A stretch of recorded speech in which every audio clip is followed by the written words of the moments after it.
everyone and welcome back to my channel. My name is James and today my tarantula has molted. But you can see, look at her color. That is a color a tarantula makes when it has just recently molted. She looks like she only just stood up. Oh my gosh, I knew that she was going to end up in pre-molt because she didn't eat last feeding, which she usually does. And so I noticed her skin kind of getting like more darker and thicker. Kind of like when the skin just looks more dense. I knew that she was only going to end up in pre-molt, but I didn't think it was going to happen this fast, because last time she didn't eat, which was a while ago, a few months back, I thought that she was in pre-molt, but she wasn't. This time she actually is in pre-molt, and oh my gosh.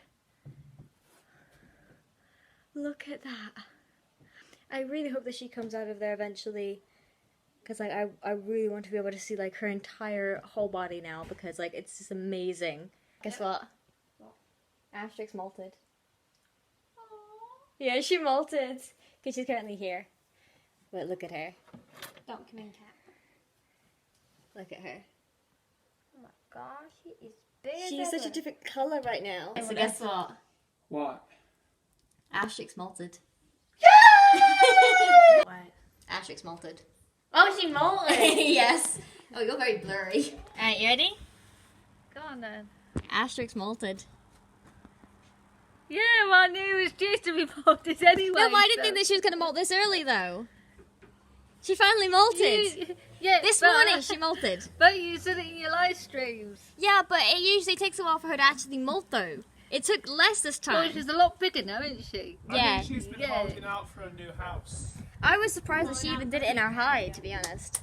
Day 2 of my tarantula molting process. Now, ideally, I wouldn't recommend doing this. I wouldn't recommend moving a tarantula in any form of way, but I'm doing this just so you guys can actually see a process of a tarantula molting, because where she usually is, you can't see her that well. So here she is.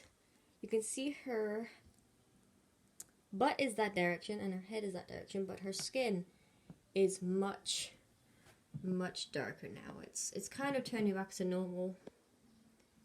But wow, look at that. She's got almost like a blue tint to her, but she's a Brazilian black, which does have that sort of tint.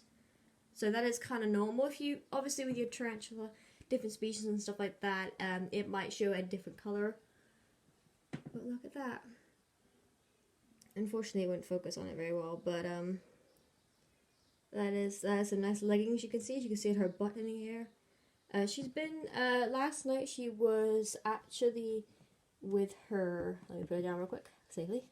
Her butt was this direction and her head was that direction. But you can see that she's moved now, which is good signs. Obviously her molt is still in there, so you might see some extra legs, which are not actually just hers. Her molt is like right back there. But yeah, this is day 2. You can see how like light and grey she was yesterday. And now today, look at how dark she is. Okay, so this is like midday kind of thing. I just wanted to go check on her.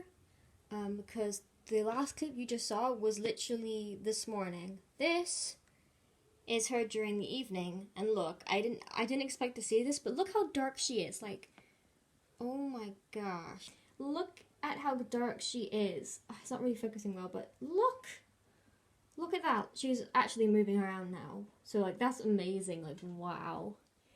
This is day 3 of Asterix molting process.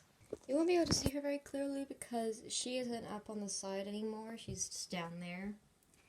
She is there. You can see her little legs. She is very dark still. And she's moved her molt by the looks of it all the way up there. Wow, look at that. You can see the legs of her old molt right up in there. Wow, and she's down there. Day 4 of Asterix molting process. Here she is. She's currently in here, and she's kind of hidden away. She's not on the sides anymore, but she's down there. You can see her. And she looks so dark. Like, her molt is up there, and like, you can just see the difference in color. Like, insane. She is a Brazilian black, so the fact that she is so dark as she is, that makes sense, because obviously Brazilian blacks are very dark. Oh, I can't wait to actually get her out of here and just see how big she is now after molting, because like that would be so cool. Day 6, because I actually forgot to record on day 5. That's because I was doing a live stream, but I'll end up getting a clip from that. See if I can poke it in her direction. I've got this thing as open. Whoops. Whoop. my gosh. I was too focusing on closing it. Oh my gosh. She ate it. She ate it. Oh my gosh, she ate it. So you guys can see her, because obviously I'm taking pictures of all of her like everydays of her molting. She did eat last live stream, which is amazing. I didn't think she was gonna, but yeah, here she is now. So this is on day 6 because I forgot to film, but I did do a live stream, so that means there will be a clip of her on day 5. Here she is. You won't be able to see it very well because she is kind of like down there.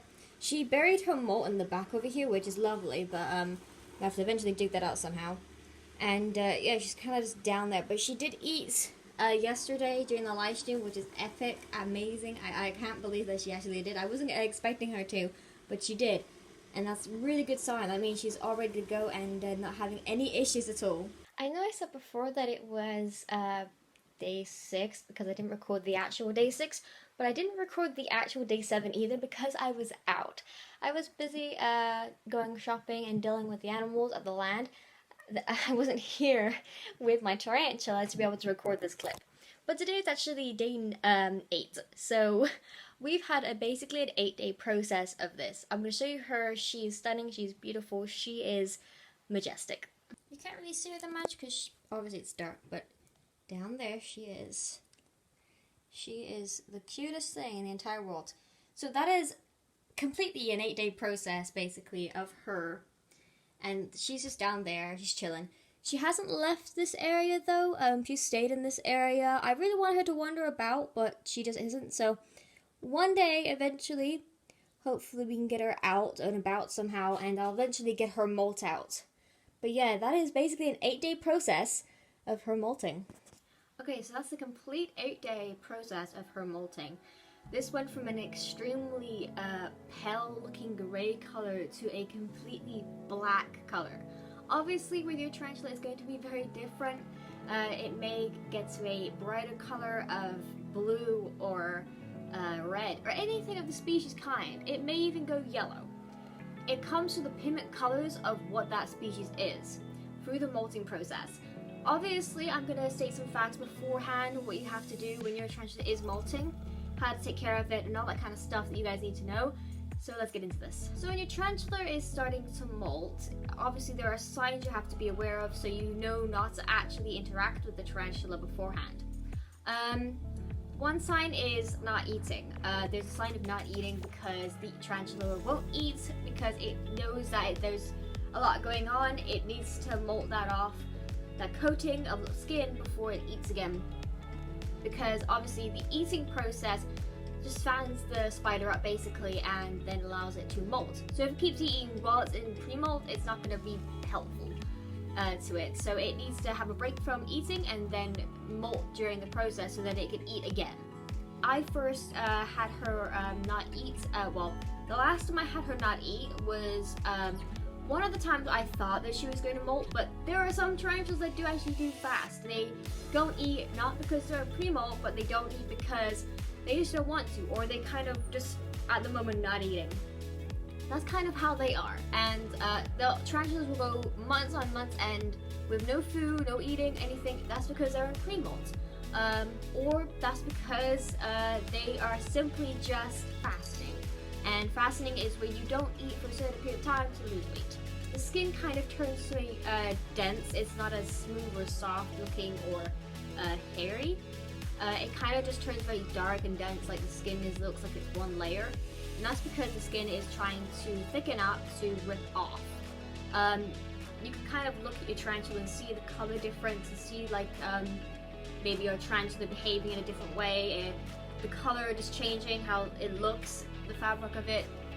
That's also another sign that I noticed myself. Yeah, hiding away and burrowing.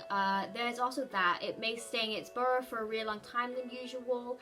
It may just be there. You may think, oh, it's just wanting to be alone, or it doesn't like its hide, or it doesn't like you.